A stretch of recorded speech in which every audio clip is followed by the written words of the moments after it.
रहे हुक्मरान पर किसान परेशान।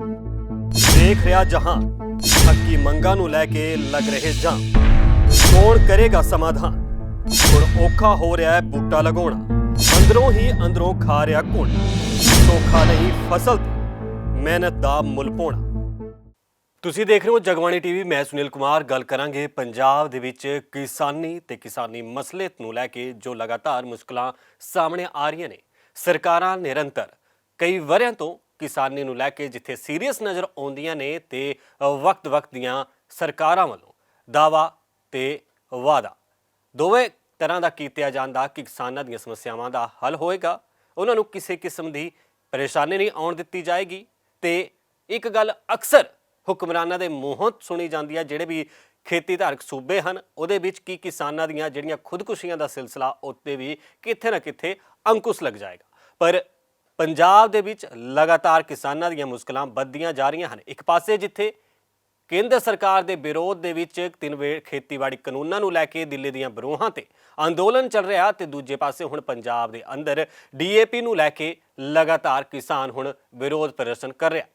ਖਾਦ ਨੇ ਕਿਸਾਨਾਂ ਦਾ ਕੰਮ ਖਰਾਬ ਕੀਤਾ ਹੋਇਆ ਤੇ ਕਿਸਾਨ ਹੁਣ ਮੁੜ ਤੋਂ ਧਰਨੇ ਲਗਾਉਣ ਤੇ ਪ੍ਰਸ਼ਾਸਨ ਤੇ ਉਂਗਲੀ ਚੁੱਕਣ ਵਾਲੇ ਤੌਰ ਤਰੀਕਿਆਂ ਤੇ ਆ ਗਏ ਨੇ। ਸਰਕਾਰ ਦੇ ਵਿਰੋਧ ਦੇ ਵਿੱਚ ਨਾਅਰੇਬਾਜ਼ੀ ਫਿਰ ਤੋਂ ਪੰਜਾਬ ਦੇ ਅੰਦਰ ਸ਼ੁਰੂ ਹੋ ਗਈ ਆ। ਜਿਵੇਂ ਠੰਡ ਵੱਧਦੀ ਜਾ ਰਹੀ ਆ, ਕਿਸਾਨਾਂ ਦੀਆਂ ਮੁਸ਼ਕਲਾਂ ਦਾ ਉਦਾਂ ਹੀ ਪਾਰਾ ਵੀ ਵੱਧਦਾ ਜਾ ਰਿਹਾ। ਕਣਕ ਦਾ ਸੀਜ਼ਨ ਕਿਸਾਨਾਂ ਵੱਲੋਂ ਸ਼ੁਰੂ ਕੀਤਾ ਜਾਣਾ, ਲੇਕਿਨ ਕਿਸਾਨ ਕਹਿ ਰਹੇ ਨੇ ਕਿ ਲਗਾਤਾਰ ਦੇਰੀ ਹੋ ਰਹੀ ਆ। DAP ਖਾਦ ਦੀ ਕਮੀ ਨੂੰ ਲੈ ਕੇ ਸਵੇਰੇ ਸਰਕਾਰੀ ਕਾਰਪੋਰੇਟ ਸੁਸਾਇਟੀ ਵਿੱਚ ਲਾਈਨ ਲਗਾ ਕੇ ਇੱਕ ਬੋਰੀ ਲੈਣ ਨੂੰ ਮਜਬੂਰ ਕਿਸਾਨ ਲਗਾਤਾਰ ਇੱਥੇ ਨਜ਼ਰ ਆਉਂਦੇ ਹਨ, ਕਿਉਂਕਿ ਇੰਜ ਹਾਲਾਤ ਪੰਜਾਬ ਦੇ ਵਿੱਚ DAP ਖਾਦ ਨੂੰ ਲੈ ਕੇ ਕਿਸਾਨਾਂ ਦੇ ਜਿਹੜੇ ਨੇ ਉਹ ਲਗਾਤਾਰ ਬਣਦੇ ਹੋਏ ਦਿਖ ਰਹੇ ਹਨ। DAP ਖਾਦ ਨੂੰ ਲੈ ਕੇ ਕੋਈ ਚਿੰਤਾ ਦੀ ਗੱਲ ਨਹੀਂ, ਪਰ ਜਿਹੜੀਆਂ ਗੱਲਾਂ ਤੇ ਜੋ ਤਸਵੀਰਾਂ ਤੁਸੀਂ ਵੇਖ ਰਹੇ ਹੋ, ਇਹਨਾਂ ਨੂੰ ਵੇਖਣ ਤੋਂ ਬਾਅਦ ਇੱਕ ਗੱਲ ਤਾਂ ਸਾਹਮਣੇ ਆ ਚੁੱਕੀ ਹੋਵੇਗੀ ਕਿ ਹਾਲਾਤ ਕਿਵੇਂ ਜਿਹੜੇ ਨੇ ਉਹ ਲੜੀਵਾਰ ਸ਼ੁਰੂ ਹੋ ਗਏ ਹਨ ਪੰਜਾਬ ਦੇ ਵਿੱਚ। ਤੇ ਇਸ ਦੇ ਨਾਲ ਹੀ ਸਾਡੇ ਜਿਹੜੇ ਪੱਤਰਕਾਰ ਹਨ ਸੰਗਰੂਰ ਤੋਂ ਅਨਿਲ ਜੈਨ, ਜਦੋਂ ਉਹਨਾਂ ਨੇ ਗਰਾਊਂਡ ਰਿਐਲਿਟੀ ਇਸ DAP ਤੇ ਖਾਦ ਨੂੰ ਲੈ ਕੇ ਵੱਖ-ਵੱਖ ਥਾਵਾਂ ਤੇ ਜਾ ਕੇ ਚੈੱਕ ਕੀਤੀ ਤਾਂ ਹਾਲਾਤ ਹੋਰ ਹੀ ਕੁਝ ਸਵਾਲ ਖੜੇ ਕਰਦੇ ਹੋਏ ਨਜ਼ਰ ਆ ਰਹੇ ਸੀ। ਸਭ ਤੋਂ ਪਹਿਲਾਂ ਸੰਗਰੂਰ ਦੇ ਕਾਲਾ ਝਾੜ ਪਿੰਡ ਦੀ ਇਹ ਤਸਵੀਰ ਆ, ਜਿੱਥੇ ਸਰਕਾਰੀ ਕਾਰਪੋਰੇਟ ਸੁਸਾਇਟੀ ਦੇ ਵਿੱਚ ਅੱਜ DAP ਖਾਦ ਨੂੰ ਲੈ ਕੇ ਇੱਕ ਟਰੱਕ ਪਹੁੰਚਿਆ। ਜਿਵੇਂ ਕਿਸਾਨਾਂ ਨੂੰ ਪਤਾ ਲੱਗਿਆ ਤਾਂ ਕਿਸਾਨ ਕਾਰਪੋਰੇਟ ਸੁਸਾਇਟੀ ਦੇ ਵਿੱਚ ਆ ਕੇ ਲਾਈਨ ਲਗਾ ਕੇ ਖੜੇ ਹੋ ਗਏ। ਜ਼ਿਆਦਾ ਤਾਂ ਨਹੀਂ ਪਰ ਥੋੜਾ ਹੀ ਸਹੀ ਕਣਕ ਦੀ ਬਿਜਾਈ ਨੂੰ ਲੈ ਕੇ DAP ਖਾਦ ਤਾਂ ਮਿਲੇਗੀ, ਇਹ ਕਿਸਾਨਾਂ ਨੇ ਉਮੀਦ ਜਤਾਈ।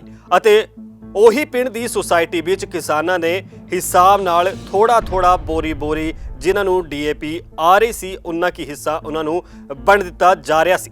ਕਿਸਾਨ ਸਰਕਾਰ ਦੇ ਇਸ ਰਵੱਈਏ ਤੇ ਬੇਹੱਦ ਜ਼ਿਆਦਾ ਪਰੇਸ਼ਾਨ ਹਨ, ਕਿਉਂਕਿ ਕਿਸਾਨਾਂ ਕੋਲ ਕਿਤੇ ਠੇਕੇਦਾਰੀ ਤੇ ਜ਼ਮੀਨ ਲਿੱਤੀ ਹੋਈ ਆ ਤੇ ਕਿਸੇ ਨੇ ਕਿਸ ਤਰੀਕੇ ਨਾਲ ਬਿਜਾਈ ਕਰਨੀ ਆ। ਇਸ ਨੂੰ ਲੈ ਕੇ ਕਿਸਾਨ ਲਗਾਤਾਰ ਚਿੰਤਾ ਦੇ ਵਿੱਚ ਆ ਤੇ ਸਾਤ ਸਵੇਰੇ ਤੜਕੇ ਉੱਠ ਕੇ ਕਿਸਾਨ ਇੱਥੇ ਕਾਰਪੋਰੇਟ ਸੁਸਾਇਟੀ ਦੇ ਵਿੱਚ ਪਹੁੰਚ ਗਏ। ਲੇਕਿਨ ਸਰਕਾਰ ਦੇ ਇਸ ਰਵੱਈਏ ਤੇ ਬੇਹੱਦ ਹੀ ਜ਼ਿਆਦਾ ਪਰੇਸ਼ਾਨ ਆਪਣੇ ਆਪ ਨੂੰ ਕਿਸਾਨ ਦੱਸ ਰਹੇ ਹਨ, ਜਿਨ੍ਹਾਂ ਦਾ ਕਹਿਣਾ ਹੈ ਕਿ ਪਿਛਲੀ ਵਾਰ ਹੁਣ ਤੱਕ ਕਣਕ ਦੀ ਬਿਜਾਈ ਬੜੇ ਆਰਾਮ ਨਾਲ ਹੋ ਜਾਂਦੀ ਸੀ, ਪਰ ਇਸ ਵਾਰ ਕਿਉਂਕਿ DAP ਖਾਦ ਦੀ ਸਪਲਾਈ ਵਿੱਚ ਭਾਰੀ ਕਮੀ ਆ ਰਹੀ ਹੈ, ਜਿਨ੍ਹਾਂ ਕਿਸਾਨਾਂ ਨੇ ਠੇਕੇ ਤੇ ਜ਼ਮੀਨ ਲਈ ਹੈ ਥੋੜੀ ਕਰਕੇ ਉਹਨਾਂ ਨੂੰ DAP ਨਹੀਂ ਮਿਲ ਰਹੀ ਹੈ ਤੇ ਪ੍ਰਾਈਵੇਟ ਤੌਰ ਤੇ ਜੇਕਰ ਥੋੜਾ ਬਹੁਤ ਮਿਲ ਰਿਹਾ ਹੈ ਤੇ ਉਹ ਵੀ ਮਹਿੰਗੇ ਮੁੱਲ ਤੇ ਮਿਲ ਰਿਹਾ ਹੈ। ਇਹਦੇ ਨਾਲ ਹੀ ਉਹਨਾਂ ਨੇ ਇਹ ਵੀ ਕਿਹਾ ਕਿ ਬਲੈਕ ਦੇ ਵਿੱਚ ਵੀ ਇਹ ਚੀਜ਼ ਮਿਲ ਰਹੀ ਹੈ, ਜਿੱਥੇ DAP ਨਾਲ ਉਹਨਾਂ ਨੂੰ ਸਮਾਨ ਤਾਂ ਮਿਲ ਰਿਹਾ ਹੈ ਜਿਸ ਦੀ ਕਿਸਾਨਾਂ ਨੂੰ ਬਹੁਤ ਜ਼ਰੂਰਤ ਹੈ। ਤੇ ਤੁਸੀਂ ਆਪੇ ਸੁਣ ਲਓ ਕਿ ਇੱਥੇ ਕਿਸਾਨਾਂ ਨੇ ਕਿਸ ਤਰੀਕੇ ਦੇ ਨਾਲ ਸਵਾਲ ਖੜੇ ਕਰਦੇ ਹੋਏ ਆਪਣੀਆਂ ਪਰੇਸ਼ਾਨੀਆਂ ਦੱਸੀਆਂ, ਜੋ ਕਾਫੀ ਰੂਹ ਤੱਕ ਝਕਝੋਰ ਦੇਣੀਆਂ ਵਾਲੀਆਂ ਹਨ, ਜੋ ਲਗਾਤਾਰ ਕਿਸਾਨੀ ਖਿੱਤੇ ਨਾਲ ਜੁੜੇ ਹੋਏ ਹਨ ਜਾਂ ਇਸ ਤਰੀਕੇ ਨਾਲ ਮਿਹਨਤ ਕਰਕੇ ਆਪਣਾ ਮੁੱਲ ਵੱਟਦੇ ਹਨ। ਬਹੁਤ ਵੱਡੀ ਘਾਟ ਆ। ਤੁਸੀਂ ਲੋਕਾਂ ਦੀ ਆ ਭੀੜ ਦੇਖ ਸਕਦੇ ਹੋ, ਜਿਵੇਂ ਅੱਜ ਉਰੇ 750 ਗੱਟਾ ਕਹਿ ਰਹੇ ਨੇ ਵੀ ਪਿਆ ਜਿਹੜਾ DAP ਦਾ। ਇਹਦੇ ਵਿੱਚ ਲੋਕ 100 ਦੀ ਗਿਣਤੀ ਦੇ ਵਿੱਚ, ਹਜ਼ਾਰਾਂ ਦੀ ਗਿਣਤੀ ਦੇ ਵਿੱਚ ਜਿਨ੍ਹਾਂ ਨੂੰ ਲੋੜ ਆ, ਕੋਈ ਆ ਨਹੀਂ ਹੈਗੀ। ਕਿਉਂ ਪਹਿਲਾਂ ਆਲੂਆਂ ਦੀਆਂ ਫਸਲਾਂ ਨੇ ਜਿਹੜੀਆਂ ਮੀਂਹ ਦੇ ਕਾਰਨ ਬਰਬਾਦ ਹੋ ਗਈਆਂ, ਉੱਥੇ ਦੁਬਾਰੋਂ DAP ਦੀ ਲੋੜ ਪਈ ਆ ਲੋਕਾਂ ਨੂੰ। ਬੜੀ ਮੁਸ਼ਕਲ ਨਾਲ ਉੱਥੋਂ ਜਦ ਲੈਣ ਜਾਂਦੇ ਤੇ ਦੁਕਾਨਦਾਰਾਂ ਤੋਂ ਉਹ ਨਾਲ ਕੁਛ ਨੂੰ ਕੁਛ ਚਮੇੜਦੇ ਤੇ, ਕਿਉਂ ਜਿਹੜਾ ਇੱਥੇ ਅੱਜ ਦਾ 1200 ਦਾ ਰੇਟ ਆ DAP ਦਾ, ਉੱਥੇ 1500 ਦਾ ਡੀਏਪੀ ਦਾ ਥੈਲਾ ਮਿਲਿਆ ਲੋਕਾਂ ਨੂੰ 3-3 4-400 ਦਾ ਨਾਲ ਉਹਦੇ ਸਮਾਨ 'ਚ ਮਿਲਿਆ ਗਿਆ। ਲੋਕ ਪਹਿਲਾਂ ਆਰਥਿਕ ਤੌਰ ਤੇ ਤੰਗੀ ਤੇ ਮਜਬੂਰ ਨੇ, ਪਰ ਅੱਜ ਜਿਹੜੀਆਂ ਸਰਕਾਰਾਂ ਕਹਿੰਦੀਆਂ ਨੇ, ਵਾਅਦੇ ਕਰਦੀਆਂ ਨੇ ਵੱਡੇ ਵੀ ਕਿਸੇ ਤਰ੍ਹਾਂ ਦੀ ਕੋਈ ਕਿੱਲਤ ਨਹੀਂ ਆਉਣ ਦੇਵਾਂਗੇ। ਜਿਵੇਂ ਚਰਨਜੀਤ ਚੰਨੀ ਨਾਲ ਪਿਛਲੇ ਦਿਨੀ ਸਾਡੀ ਸੂਬਾ ਕਮੇਟੀ ਦੀ ਮੀਟਿੰਗ ਹੋਈ ਆ, ਚਰਨਜੀਤ ਚੰਨੀ ਨੇ ਕਿਹਾ ਵੀ 5 ਦਿਨ ਦੇ ਵਿੱਚ ਵੀ ਤੁਹਾਡੇ ਲਵੇ ਰੇਹ ਆਮ ਕਰ ਦਾਂਗੇ ਪ੍ਰਧਾਨ ਜੀ। ਪਰ ਅੱਜ ਤੁਸੀਂ ਦੇਖ ਸਕਦੇ ਹੋ ਉਹ ਦਿਨ ਨੂੰ ਵੀ 8-10 ਦਿਨ ਹੋ ਗਏ ਨੇ, ਪਰ ਆਹ ਲੋਕ ਰੇਹ ਤੋਂ ਫੇਰ ਬੜੇ ਦੁਖੀ ਨੇ। ਅੱਜ ਆ ਸਰਕਾਰਾਂ ਦੇ ਐਸਡੀਮਾਂ ਦੇ ਦਫ਼ਤਰਾਂ ਦੇ ਵਿੱਚ 12 'ਚ ਜਾ ਕੇ ਬੈਠੇ ਨੇ। ਮੇਰੇ ਕੋਲ ਜੀ 70 ਰੁਪਏ ਜ਼ਮੀਨ ਹੈ, ਮੈਨੂੰ ਘੱਟੋ ਘੱਟ 40-50 ਥੈਲੇ ਚਾਹੀਦੇ ਨੇ ਜੀ, ਉਹ ਮਿਲ ਨਹੀਂ ਰਹੇ। ਦੁਕਾਨਦਾਰ ਸਾਨੂੰ ਮਹਿੰਗੇ ਦੇ ਰਹੇ ਨੇ, 14-15 ਸਾਨੂੰ, ਤੇ ਮੌਕੇ ਤੇ ਰੇਹ ਮਿਲ ਨਹੀਂ ਰਿਹਾ। ਸਾਡੀ ਬੱਤ ਖੁੰਝ ਰਹੀ ਹੈ, ਸਾਨੂੰ ਬੜਾ ਮੁਸ਼ਕਲ ਆ ਰਿਹਾ। ਅੱਛਾ, ਕੁਛ ਜਿਸ ਹਿਸਾਬ ਦੇ ਨਾਲ ਸੁਸਾਇਟੀਆਂ ਦੇ ਵਿੱਚ ਆ ਰਿਹਾ ਉਸ ਹਿਸਾਬ ਦੇ ਨਾਲ ਥੋੜਾ ਬਹੁਤ ਤਾਂ ਮਿਲ ਰਿਹਾ ਹੋਏਗਾ। ਨਹੀਂ ਜੀ, ਕੁਝ ਨਹੀਂ, ਕੋਈ ਜਾਂ ਇੱਕ ਥੈਲਾ ਮਿਲਿਆ ਉਹਦੇ ਨਾਲ ਕੁਝ ਨਹੀਂ ਬਣਦਾ। ਦੁਕਾਨਾਂ ਵਾਲੇ 1500-1600 ਨੂੰ ਥੈਲਾ ਦੇ ਰਹੇ ਨੇ, ਜ਼ਿਮੀਂਦਾਰ ਕੀ ਕਰੂ, ਨਾਲ ਹੋਰ ਚਮੇੜ ਦਿੰਦੇ ਨੇ। ਕਮੀ ਤਾਂ ਹੈਗੀ ਆ ਸਰਕਾਰਾਂ ਵੱਲੋਂ। ਤੇ ਬਾਕੀ ਜਿਹੜਾ ਹੈਗਾ ਸੁਸਾਇਟੀ ਦਾ ਮੁਲਾਜ਼ਮਾਂ ਦਾ, ਇਹਨਾਂ ਦਾ ਬਹੁਤ ਵਧੀਆ ਢੰਗ ਨਾਲ, ਸੁਚੱਜੇ ਢੰਗ ਨਾਲ ਵਰਤੋਂ ਕਰ ਰਹੇ ਨੇ। ਜੋ ਇੱਕ ਥੈਲਾ ਬਣਦਾ ਜਾਂ 2 ਬਣਦਾ, ਜੋ ਵੀ ਆਉਂਦਾ ਉੱਥੋਂ ਉਹਦੀ ਬਹੁਤ ਵਧੀਆ ਢੰਗ ਨਾਲ ਮਤਲਬ ਵੰਡ ਕਰਦੇ ਨੇ। ਕੋਈ ਕਿਸੇ ਦੀ ਵਿਤਕਰਾਬਾਜ਼ੀ ਨਹੀਂ, ਪਰ ਪਿਛਾਂ ਤੋਂ ਜ਼ਰੂਰ ਸਰਕਾਰ ਵੱਲੋਂ ਕਾਫੀ ਹੱਦ ਤੱਕ ਘਟ ਰਿਹਾ ਆ ਰਿਹਾ, ਕਿਉਂਕਿ ਜਦ ਕਿ ਸਾਨੂੰ ਇੱਥੇ ਖੱਜਲ ਖੁਆਰ ਹੋਣ ਦੀ ਲੋੜ ਨਹੀਂ ਸੀ। ਅੱਜ ਸਾਨੂੰ ਲੋੜ ਸੀ ਖੇਤ ਦੇ ਵਿੱਚ ਕੰਮ ਕਰਨ ਦੀ, ਪਰ ਇਹ ਸਰਕਾਰਾਂ ਦੀ ਅਸੀਂ ਨਲਾਇਕੀ ਵੀ ਕਹਿ ਸਕਦੇ ਹਾਂ। ਤਾਂ ਬਾਕੀ ਤਾਂ ਤੁਹਾਨੂੰ ਪਤਾ ਵੀ ਇਹਨਾਂ ਦਾ ਵੱਲੋਂ ਕੋਈ ਸੁਸਾਇਟੀ ਦੇ ਮੁਲਾਜ਼ਮ ਜਾਂ ਕੋਈ ਪ੍ਰਧਾਨ ਵੱਲੋਂ ਜਾਂ ਕੋਈ, ਮੇਰੇ ਖਿਆਲ ਨਹੀਂ ਕੋਈ ਸ਼ਿਕਾਇਤ ਵਾਲੀ ਗੱਲ ਹੈਗੀ। ਬਹੁਤ ਵਧੀਆ। ਪਿਛਲੇ ਆਪਾਂ ਦਿੱਲੀ ਦੇ ਵਿੱਚ ਤਿੰਨੇ ਖੇਤੀ ਕਾਲੇ ਕਾਨੂੰਨਾਂ ਦੇ ਵਿਰੁੱਧ ਜੋ ਲੜਾਈ ਲੜ ਰਹੇ ਆ, ਉਹਨੂੰ ਦੇਖ ਕੇ ਸਰਕਾਰ ਇਹ ਕਿਸਾਨਾਂ ਤੇ ਜਿਹੜਾ ਇਹ ਧੱਕਾ ਕਰ ਰਹੀ ਹੈ ਡੀਏਪੀ ਦਾ। ਕਿਉਂਕਿ ਪਿਛਲੇ ਸਾਲਾਂ ਦੇ ਵਿੱਚ ਅਸੀਂ ਸਾਡਾ ਟਾਈਮ ਨਾਲ ਸਾਡਾ ਇਹ ਡੀਏਪੀ ਆ ਜਾਂਦਾ ਸੀਗਾ, ਅਸੀਂ ਫਸਲ ਦੀ ਬਿਜਾਈ ਕਰ ਲੈਂਦੇ ਸੀ। ਇਸ ਸਾਲ ਸਾਡਾ ਕੁਛ ਤਾਂ ਰੱਬ ਨੇ ਸਾਡੇ ਨਾਲ ਕਰਤਾ, ਬਾਸ ਕਰਤੀ। ਸਾਡੀ 10 ਦਿਨ ਜਿਹੜੀ ਜੀਰੀ ਦੀ ਫਸਲ ਹੈ ਉਹ ਖੇਤ ਦੇ ਵਿੱਚ ਖੜੀ ਰਹੀ, ਉਹ ਸੁੱਕ ਗਈ, ਉਹਦਾ ਕਈ ਗਿਰ ਗਈ, ਨੁਕਸਾਨ ਹੋ ਗਿਆ, ਤੇ ਉਹਦੇ 'ਚ ਅਸੀਂ ਵੱਡਾ ਜਿਹੜਾ ਖਮਿਆਜਾ ਉਹ ਭੁਗਤ ਰਹਾਂਗੇ। ਹੁਣ ਸਾਡੀ ਜਿਹੜੀ ਕਣਕ ਦੀ ਬਿਜਾਈ ਹੈ ਇਹ ਇੰਨੀ ਲੇਟ ਹੋ ਰਹੀ ਹੈ ਕਿਉਂਕਿ ਆਉਣ ਵਾਲੇ ਸਮੇਂ ਦੇ ਵਿੱਚ ਪਤਾ ਨਹੀਂ ਕਿਹੋ ਜਿਹਾ ਮੌਸਮ ਆਊਗਾ, ਕਿਹੋ ਜਿਹਾ ਨਹੀਂ ਆਊਗਾ। ਇਸ ਕਰਕੇ ਇਹ ਸਰਕਾਰਾਂ ਬਿਲਕੁਲ ਇਹ ਡੀਏਪੀ ਤੇ ਬਿਲਕੁਲ ਪੂਰੀਆਂ ਨਹੀਂ ਉਤਰੀਆਂ ਆਪਣੇ ਕਹਿਣ ਤੇ। ਕਿਸਾਨਾਂ ਦੀ ਗੱਲ ਤੁਸੀਂ ਸੁਣੀ, ਪਰ ਜਦੋਂ ਸਾਡੀ ਟੀਮ, ਸਾਡੇ ਪੱਤਰਕਾਰ ਇੱਥੇ ਪਹੁੰਚੇ ਤੇ ਉੱਥੇ ਜਾ ਕੇ ਹੋਰ ਵੀ ਹੈਰਾਨੀਜਨਕ ਤਸਵੀਰਾਂ ਵੇਖਣ ਵਾਲੀਆਂ ਸੀ।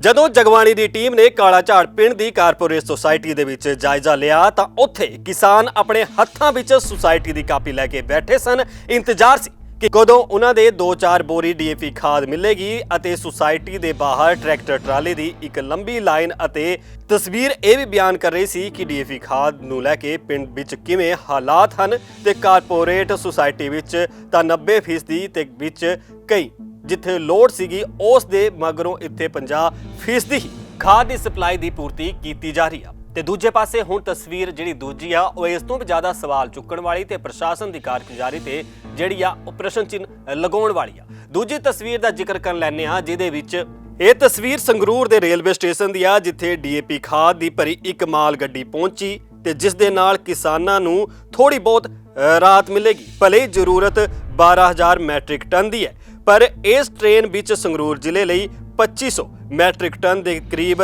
ਡੀਏਪੀ ਖਾਦ ਪਹੁੰਚ ਗਈ ਹੈ ਅਤੇ ਦਾਅਵਾ ਕੀਤਾ ਜਾ ਰਿਹਾ ਕਿ ਆਉਂਦੇ ਦਿਨਾਂ ਦੇ ਵਿੱਚ ਇਹੋ ਜਿਹੀ ਇੱਕ ਹੋਰ ਗੱਡੀ ਵੀ ਆਏਗੀ। ਪਰ ਕਿਸਾਨਾਂ ਦਾ ਇਹ ਕਹਿਣਾ ਹੈ ਕਿ ਉਦੋਂ ਤੱਕ ਤਾਂ ਹੋਰ ਵੀ ਦੇਰ ਹੋ ਜਾਏਗੀ ਕਿ ਜਦੋਂ ਤੱਕ ਅਗਲੀ ਸਪਲਾਈ ਆਉਣੀ ਹੈ। ਤੇ ਤਸਵੀਰਾਂ ਦੇ ਵਿੱਚ ਤੁਸੀਂ ਵੇਖ ਵੀ ਸਕਦੇ ਹੋ ਕਿ ਉਹੀ ਟ੍ਰੇਨ ਤੋਂ ਡੀਏਪੀ ਖਾਦ ਦੇ ਟਰੱਕਾਂ ਤੇ ਟਰੱਕ ਭਰ ਕੇ ਵੱਖ-ਵੱਖ ਸਥਾਨਾਂ ਲਈ ਜਾ ਰਹੇ ਹਨ। ਉੱਥੇ ਪ੍ਰਾਈਵੇਟ ਕੰਪਨੀ ਜਿਸ ਦੀ ਨਿਗਰਾਨੀ ਦੇ ਹੇਠਾਂ ਇਹ ਪੂਰਾ ਡੀਏਪੀ ਖਾਦ ਸਪਲਾਈ ਹੁੰਦਾ ਹੈ, ਉਹਨਾਂ ਦੇ ਡੀਲਰ ਪਵਨ ਕੁਮਾਰ ਨੇ ਦੱਸਿਆ ਕਿ ਸਾਨੂੰ ਸੰਗਰੂਰ ਬਰਨਾਲਾ ਵਿੱਚ ਲਗਭਗ 60000 ਮੈਟ੍ਰਿਕ ਟਨ ਦੇ ਕਰੀਬ ਡੀਏਪੀ ਦੀ ਜ਼ਰੂਰਤ ਹੈ ਅਤੇ ਇਸ ਵਾਰ 45000 ਮੈਟ੍ਰਿਕ ਟਨ ਹੀ ਡੀਏਪੀ ਪਹੁੰਚਿਆ ਹੈ ਅਤੇ ਸਾਨੂੰ ਅਜਿਹੀ 3-4 ਗੱਡੀਆਂ ਡੀਏਪੀ ਦੀਆਂ ਹੋਰ ਚਾਹੀਦੀਆਂ ਹਨ। ਜਦ ਤੱਕ ਉਹਨਾਂ ਦੀ ਪੂਰਤੀ ਨਹੀਂ ਹੁੰਦੀ ਕਿਸਾਨ ਇਦਾਂ ਹੀ ਪਰੇਸ਼ਾਨ ਹੁੰਦੇ ਰਹਿਣਗੇ। ਇਹ ਗੱਲ ਪਵਨ ਕੁਮਾਰ ਨੇ ਕਹੀ ਆ ਤੇ ਪਵਨ ਕੁਮਾਰ ਨੇ 70-30 ਦੀ ਰੇਸੋ ਦੀ ਗੱਲ ਵੀ ਕੀਤੀ ਆ ਔਰ ਉਹਨਾਂ ਨੇ ਜਾਣਕਾਰੀ ਦਿੰਦੇ ਹੋਏ ਕੀ ਕੁਝ ਕਿਹਾ, ਆਓ ਸੁਣਦੇ ਹਾਂ। ਪਿਛਲੇ ਸਾਲ ਦੇ ਹਿਸਾਬ ਨਾਲ ਜਿੰਨੀ ਪਿਛਲੇ ਸਾਲ ਰੈਵਲ ਸੀਗੀ ਉਦੋਂ 5-7% ਰੈਵਲ ਘੱਟ ਹੈ, ਬਾਹਲਾ ਫਰਕ ਨਹੀਂ ਹੈ। ਥੋੜੀ ਜ਼ਿਮੀਂਦਾਰ ਭਰਾਵਾਂ 'ਚ ਘਬਰਾਹਟ ਕਰਕੇ ਆਪਾਂ ਨੂੰ ਕਿੱਲਤ ਮਹਿਸੂਸ ਹੋ ਰਹੀ ਹੈ। ਆਉਣ ਵਾਲੇ 5-7 ਦਿਨਾਂ 'ਚ ਇਹ ਕਿੱਲਤ ਸਾਰੀ ਖਤਮ ਹੋ ਜਾਏਗੀ। ਤੁਹਾਡੇ ਹਿਸਾਬ ਦੇ ਨਾਲ ਤੁਸੀਂ ਜੁੜੇ ਹੋਏ ਇਸ ਨਾਲ, ਮਤਲਬ ਕਿ ਆਖਿਰਕਾਰ ਕਮੀ ਕਿੱਥੇ ਰਹੀ ਆ ਜਾਂ ਦੇਰੀ ਕਣਕ ਦੀ ਬਿਜਾਈ ਪਹਿਲਾਂ ਹੋਈ ਆ ਜਾਂ ਫਿਰ ਜਿਹੜੀ ਸਪਲਾਈ ਆ ਸਪਲਾਈ ਭਾਵੇਂ ਉਨੀ ਹੋ ਗਈ ਕਿ ਸਪਲਾਈ ਦੇ ਵਿੱਚ ਦੇਰੀ ਹੋਈ ਆ? ਐਕਚੁਅਲੀ ਕੀ ਸੀ, ਫਾਸਫੇਟ ਦੇ ਰੇਟ ਇੰਟਰਨੈਸ਼ਨਲ ਮਾਰਕੀਟ ਤੇ ਬਹੁਤ ਜ਼ਿਆਦਾ ਤੇਜ਼ ਹੈ, ਜਿਹਦੇ ਕਰਕੇ ਫਰਟੀਲਾਈਜ਼ਰ ਦੀਆਂ ਕੰਪਨੀਆਂ ਨੂੰ ਪੜਤਾ ਨਹੀਂ ਪੈਂਦਾ ਸੀਗਾ। Government of India the policy ਥੋੜੀ ਲੇਟ ਆਈ ਹੈ, ਸਬਸਿਡੀ ਲੇਟ ਆਉਣ ਕਰਕੇ ਥੋੜਾ ਜਿਹਾ ਕੰਮ ਲੇਟ ਹੋ ਗਿਆ। ਪੋਰਟ ਤੇ ਬਹੁਤ ਮਾਲ ਪਿਆ ਫਾਸਫੇਟ, ਕੋਈ ਕਮੀ ਵਾਲੀ ਗੱਲ ਹੈ ਨਹੀਂ। ਦੋ ਥਾਵਾਂ ਦੀਆਂ ਤਸਵੀਰਾਂ ਤੁਹਾਨੂੰ ਦੱਸਦੀਆਂ। ਹੁਣ ਸੰਗਰੂਰ ਦੇ ਲਹਿਰਾ ਗਾਗਾ ਦੀਆਂ ਤਸਵੀਰਾਂ ਵੀ ਵੇਖ ਲੈਂਦੇ ਆ, ਜਿੱਥੇ ਡੀਏਪੀ ਖਾਦ ਨੂੰ ਲੈ ਕੇ ਲਗਾਤਾਰ ਜਿਹੜੀ ਆ ਉਹ ਸਵਾਲੀਆ ਨਿਸ਼ਾਨ ਇੱਥੇ ਵੀ ਖੜੇ ਹੋ ਰਹੇ ਨੇ। ਪਿਛਲੇ 2 ਦਿਨਾਂ ਤੋਂ ਐਸਡੀਐਮ ਦਫ਼ਤਰ ਇਹ ਲਹਿਰਾ ਗਾਗਾ ਦੇ ਬਾਹਰ ਜਿਹੜਾ ਕਿਸਾਨਾਂ ਨੇ ਪੱਕਾ ਮੋਰਚਾ ਲਗਾ ਦਿੱਤਾ ਹੈ। ਵੱਡੀ ਗਿਣਤੀ ਦੇ ਵਿੱਚ ਔਰਤਾਂ ਇੱਥੇ ਸ਼ਾਮਿਲ ਸਨ ਤੇ ਹੁਣ ਕਿਸਾਨਾਂ ਦਾ ਕਹਿਣਾ ਹੈ ਕਿ ਡੀਏਪੀ ਸਮੇਂ ਤੋਂ ਨਹੀਂ ਮਿਲਿਆ, ਖੇਤਾਂ ਵਿੱਚ ਕਣਕ ਦੀ ਬਿਜਾਈ ਨਹੀਂ ਹੋ ਰਹੀ, ਇਸ ਕਰਕੇ 2 ਦਿਨ ਤੋਂ ਇੱਥੇ ਬੈਠੇ ਹਨ, ਪਰੰਤੂ ਕੋਈ ਵੀ ਅਧਿਕਾਰੀ ਸਾਡੇ ਕੋਲ ਆ ਕੇ ਇਹਨਾਂ ਦੀ ਨਾ ਗੱਲ ਸੁਣੀ ਨਾ ਹੀ ਕਿਸੇ ਨੇ ਇਹਨਾਂ ਦੀ ਸੁਧ ਲਈ। ਇਹਨਾਂ ਨੇ ਇਹ ਵੀ ਕਿਹਾ ਕਿ ਦਿੱਲੀ ਵਿੱਚ ਚੱਲ ਰਹੇ ਕਿਸਾਨੀ ਧਰਨੇ ਦੇ ਚਲਦੇ ਪਰੇਸ਼ਾਨ ਕਰਨ ਲਈ ਕੇਂਦਰ ਸਰਕਾਰ ਵੱਲੋਂ ਕੀਤਾ ਜਾ ਰਿਹਾ ਹੈ ਤੇ ਜਿਸ ਦੇ ਚਲਦਿਆਂ ਕਿਸਾਨਾਂ ਨੂੰ ਬਦਨਾਮ ਕੀਤਾ ਜਾ ਰਿਹਾ। ਲਹਿਰਾ ਗਾਗਾ ਦੇ ਵਿੱਚ ਧਰਨਾ ਲਗਾ ਕੇ ਬੈਠੇ ਕਿਸਾਨਾਂ ਦਾ ਇਹ ਵੀ ਕਹਿਣਾ ਹੈ ਕਿ 2 ਦਿਨਾਂ ਤੋਂ ਲਗਾਤਾਰ ਉਹਨਾਂ ਵੱਲੋਂ ਜਾਮ ਲਗਾਇਆ ਗਿਆ ਹੈ, ਪਰ ਡੀਏਪੀ ਦੀ ਕਮੀ ਨੂੰ ਪੂਰਾ ਨਹੀਂ ਕੀਤਾ ਜਾ ਰਿਹਾ ਤੇ ਇਸ ਦੀ ਕਾਲਾਬਾਜ਼ਾਰੀ ਲਗਾਤਾਰ ਵੱਧ ਰਹੀ ਹੈ। ਡੀਏਪੀ ਖਾਦ ਦੀ ਦਿੱਕਤ ਨੂੰ ਲੈ ਕੇ ਮੌਕੇ ਦੀ ਸੈਂਟਰ ਦੀ ਸਰਕਾਰ, ਮੋਦੀ ਤੇ ਭਾਜਪਾ ਦੀ ਸਰਕਾਰ, ਅਮਿਤ ਸ਼ਾਹ ਦੀ ਸਰਕਾਰ ਜਾਣ ਬੁੱਝ ਕੇ ਜੋ ਡੀਏਪੀ ਦੀ ਕਮੀ ਹੈ ਵੀ ਕਿਸਾਨਾਂ ਨੂੰ ਬਦਨਾਮ ਕਰਦੀ ਏ, ਬਦਨਾਮ ਕਰਕੇ ਕਿਸਾਨ ਲੇਟ ਹੋ ਜਾਣਾ, ਇਹਨਾਂ ਦੀ ਬਿਜਾਈ ਲੇਟ ਹੋ ਜੇ। ਜੋ ਡੀਏਪੀ ਦੀ ਕਿੱਲਤ ਹੈ, ਸਾਡੀ ਜਥੇਬੰਦੀ ਭਾਰਤੀ ਕਿਸਾਨ ਏਕਤਾ ਗਰਾਹਾਂ ਪੰਜਾਬ ਵਿੱਚ ਬਹੁਤ ਥਾਵਾਂ ਤੇ ਜਣੀ ਧਰਨੇ ਐਕਸ਼ਨ, ਰੋਸ ਐਕਸ਼ਨ ਕਰ ਰਹੀ ਹੈ। ਅੱਜ ਜਿਵੇਂ ਲੇਲ ਕਲਾਂ ਦੇ ਵਿੱਚ ਐਕਸ਼ਨ ਹੋਇਆ, ਜਿਹੜੀ ਮੈਂ ਦੱਸਣਾ ਚਾਹੁੰਦਾ ਵੀ 12000 ਮੀਟ੍ਰਿਕ ਟਨ ਸੁਸਾਇਟੀਆਂ ਦੀ ਜਿਹੜੀ ਖਾਦ ਹੈ ਉਹ ਅਜੇ ਬਕਾਇਆ ਪਈ ਹੈ। 3000 ਮੀਟ੍ਰਿਕ ਟਨ ਜੋ ਸਾਡੀਆਂ ਪ੍ਰਾਈਵੇਟ ਦੁਕਾਨਾਂ ਹੈ ਉਹਨਾਂ ਦੀ ਬਕਾਇਆ ਪਈ ਹੈ। ਇਹਦੇ ਵਿੱਚ 9000 ਮੀਟ੍ਰਿਕ ਟਨ ਜਿਹੜੀ ਖਾਦ ਹੈ ਉਹ ਪ੍ਰਾਈਵੇਟ ਏਜੰਸੀਆਂ ਕੋਲੇ ਪਹੁੰਚ ਚੁੱਕੀ ਹੈ। ਕੁੱਲ ਜਾਣੀ 26000 ਮੀਟ੍ਰਿਕ ਟਨ ਜਿਹੜੀ ਖਾਦ ਹੈ ਉਹ ਪਹੁੰਚ ਚੁੱਕੀ ਹੈ। ਲਗਭਗ 17000 ਮੀਟ੍ਰਿਕ ਟਨ ਦੇ ਲਗਭਗ ਪੂਰੇ ਪੰਜਾਬ ਦੇ ਵਿੱਚ ਕਮੀ ਹੈ, ਸੰਗਰੂਰ ਜ਼ਿਲ੍ਹੇ ਦੇ ਵਿੱਚ ਕਮੀ ਹੈ। ਪਰ ਮੌਕੇ ਦੀ ਸਰਕਾਰ, ਜਿਵੇਂ ਅਸੀਂ ਐਸਡੀਐਮ ਇਹਨੂੰ ਅਸੀਂ ਪੱਕੀ ਸਰਕਾਰ ਕਹਿੰਦੇ ਆ, ਇਹਨਾਂ ਦਾ ਵੀ ਕੋਈ ਧਿਆਨ ਨਹੀਂ। ਸ਼ਹਿਰ ਦੇ ਵਿੱਚ ਕਾਲਾ ਬਾਜ਼ਾਰੀ ਹੋ ਰਹੀ ਹੈ, ਜਿਵੇਂ ਨਾਲ ਡੀਏਪੀ ਦੇ ਨਾਲ। ਪਹਿਲੀ ਵਾਰ ਤਾਂ ਡੀਏਪੀ ਮਾੜੀ ਹੈ, ਅਗਲੀ ਗੱਲ ਮਾੜਾ ਚੋਕਰ, ਮਾੜੀ ਖਲ, ਮਾੜੇ ਹੋਰ ਸਾਜੋ ਸਮਾਨ, ਦਵਾਈਆਂ, ਕਣਕ ਦੇ ਬੀਜ, ਜਿਹੜੀ ਕਿਸਾਨਾਂ ਦੀ ਐਡੀ ਵੱਡੀ ਲੁੱਟ ਹੋ ਰਹੀ ਹੈ। ਸਾਨੂੰ ਅੱਜ ਲਗਾਤਾਰ ਦੂਜਾ ਦਿਨ ਹੋ ਗਿਆ, ਇੱਥੋਂ ਨਾ ਕੋਈ ਸਰਕਾਰ ਦਾ ਅਧਿਕਾਰੀ, ਨਾ ਕੋਈ ਇਸ ਸਰਕਾਰੀ ਸਿਸਟਮ ਤੰਤਰ ਮੰਤਰ ਦਾ ਅਧਿਕਾਰੀ ਕੋਈ ਗੱਲਬਾਤ ਕਰਨ ਨਹੀਂ ਪਹੁੰਚਿਆ। ਜਿਹੜੀ ਸਰਕਾਰ ਨਾਉਂ ਦੀ ਕੋਈ ਚੀਜ਼ ਨਹੀਂ। ਸਾਡੇ ਕਿਸਾਨ ਵਿਚਾਰੇ ਦਿੱਲੀ ਬੈਠੇ ਐ, ਇੱਥੇ ਮੋਰਚਿਆਂ ਤੇ ਬੈਠੇ ਐ। ਖਾਸ ਕਰਕੇ ਦਿੱਲੀ ਵਾਲੇ ਦੀ ਗੱਲ ਕਰਨੀ ਹੋਵੇ, ਉਹ ਕਈਆਂ ਕਿਸਾਨਾਂ ਦੀ ਕਣਕ ਨਹੀਂ ਬੀਜੀ, ਡੀਏਪੀ ਉਹ ਉੱਥੇ ਬੈਠੇ ਐ, ਡੀਏਪੀ ਮਿਲ ਨਹੀਂ ਰਹੀ। ਮਤਲਬ ਬੜੇ ਦੁੱਖ ਦੀ ਗੱਲ ਹੈ ਵੀ ਜਿਹੜੀ ਕਾਲ ਬਾਜ਼ਾਰੀ ਹੈ ਵੱਡੇ ਜ਼ੋਰਾਂ ਤੇ ਹੈ। ਸਾਡੀ ਕਿਸਾਨੀ ਨੂੰ ਬਦਨਾਮ ਕਰਨ ਵਾਸਤੇ, ਸਾਡੇ ਕਿਸਾਨਾਂ ਨੂੰ ਬਦਨਾਮ ਕਰਨ ਵਾਸਤੇ, ਗਾਰਾ ਮਿੱਟੀ ਲਾਉਣ ਵਾਸਤੇ ਜਿਹੜੀ ਜਾਣ ਬੁੱਝ ਕੇ ਖੜੀ ਕਰੀ ਹੋਈ ਕਿੱਲਤ ਹੈ। ਅਸਲ ਦੇ ਵਿੱਚ ਕਿੱਲਤ ਨਹੀਂ ਹੈਗੀ। ਡੀਏਪੀ ਦੀ ਕਮੀ ਨੂੰ ਲੈ ਕੇ ਕਿਸਾਨ ਪਰੇਸ਼ਾਨ ਹਨ ਤੇ ਉਹਨਾਂ ਦਾ ਇਹ ਵੀ ਆਰੋਪ ਹੈ ਕਿ ਜਿਹੜਾ ਉਹਨਾਂ ਦਾ ਦਿੱਲੀ ਦੀਆਂ ਬਰੂਹਾਂ ਤੇ ਅੰਦੋਲਨ ਚੱਲ ਰਿਹਾ ਹੈ, ਜਿਹੜਾ ਖੇਤੀਬਾੜੀ ਕਾਨੂੰਨਾਂ ਨੂੰ ਲੈ ਕੇ ਪਿਛਲੇ 1 ਸਾਲ ਤੋਂ ਵੀ ਵੱਧ ਸਮਾਂ ਹੋ ਚੁੱਕਿਆ, ਜਿਨ੍ਹਾਂ ਨੂੰ ਰੱਦ ਕਰਵਾਉਣ ਦੇ ਲਈ ਉਹਨਾਂ ਵੱਲੋਂ ਜਿਹੜੀ ਲਗਾਤਾਰ ਸੰਘਰਸ਼ ਕੀਤਾ ਜਾ ਰਿਹਾ, ਉਸ ਦਾ ਇਨਾਮ ਜਿਹੜਾ ਸਰਕਾਰ ਵੱਲੋਂ ਉਹਨਾਂ ਨੂੰ ਦਿੱਤਾ ਜਾ ਰਿਹਾ ਤੇ ਡੀਏਪੀ ਦੀ ਪੂਰਤੀ ਨਹੀਂ ਕੀਤੀ ਜਾ ਰਹੀ ਆ। ਪਰ ਡੀਏਪੀ ਦੀ ਪੂਰਤੀ ਕਿਵੇਂ ਹੋਏਗੀ ਤੇ ਪ੍ਰਸ਼ਾਸਨ ਜਿੰਨੇ ਟਨ ਦੀ ਪੰਜਾਬ ਦੇ ਵਿੱਚ ਲੋੜ ਹੈ ਉਹ ਕਦੋਂ ਤੇ ਕਿਵੇਂ ਪੂਰੀ ਕਰੇਗੀ, ਇਹ ਬਹੁਤ ਵੱਡਾ ਸਵਾਲ ਹੈ। ਤੇ ਇਸ ਸੰਬੰਧ ਦੇ ਵਿੱਚ ਸੂਬਾ ਸਰਕਾਰ ਕੀ ਕਦਮ ਚੱਕਦੀ ਹੈ, ਇਹ ਵੀ ਵੇਖਣ ਵਾਲੀ ਗੱਲ ਹੋਏਗੀ, ਕਿਉਂਕਿ ਸੰਗਰੂਰ ਤੋਂ ਲੋਕ ਸਭਾ ਦੇ ਵਿੱਚ ਆਮ ਆਦਮੀ ਪਾਰਟੀ ਦੇ ਸੰਸਦ ਵੀ ਹਨ ਤੇ ਕਾਂਗਰਸ ਦੇ ਵੀ ਸੰਸਦ ਮੈਂਬਰ ਹਨ ਤੇ ਭਾਜਪਾ ਦੇ ਵੀ ਤੇ ਅਕਾਲੀ ਦਲ ਦੇ ਵੀ। ਪਰ ਵੇਖਣਾ ਹੋਏਗਾ ਕਿ ਸਿਆਸੀ ਤੌਰ ਤੇ ਕਿਸਾਨਾਂ ਦੇ ਸਿਰ ਤੇ ਤਾਂ ਸਿਆਸਤ ਖੂਬ ਹੁੰਦੀ ਹੈ, ਪਰ ਕਣਕ ਦੀ ਬਿਜਾਈ ਨੂੰ ਲੈ ਕੇ ਜੋ ਦੇਰੀ ਹੋ ਰਹੀ ਹੈ, ਇਸ ਸੰਬੰਧ ਦੇ ਵਿੱਚ ਸੂਬਾ ਸਰਕਾਰ ਕਿਵੇਂ ਤੇ ਵਿਰੋਧੀ ਧਿਰਾਂ ਕਿਵੇਂ ਕਿਸਾਨਾਂ ਨਾਲ ਮੋਢਾ ਜੋੜ ਕੇ ਖੜਦੀਆਂ ਹਨ ਤੇ ਖਾਦ ਦੀ ਪੂਰਤੀ ਕਿਵੇਂ ਕਰਦੀਆਂ ਹਨ, ਕਿਉਂਕਿ ਲਗਾਤਾਰ ਕਿਸਾਨਾਂ ਦਾ ਖਾਦ ਨੇ ਕੰਮ ਖਰਾਬ ਕੀਤਾ ਹੋਇਆ ਪੰਜਾਬ ਦੇ ਵਿੱਚ। ਫਿਲਹਾਲ ਇਸ ਸਪੈਸ਼ਲ ਰਿਪੋਰਟ ਦੇ ਵਿੱਚ ਇੰਨੇ। ਮੈਨੂੰ ਦਿਓ ਇਜਾਜ਼ਤ। ਧੰਨਵਾਦ।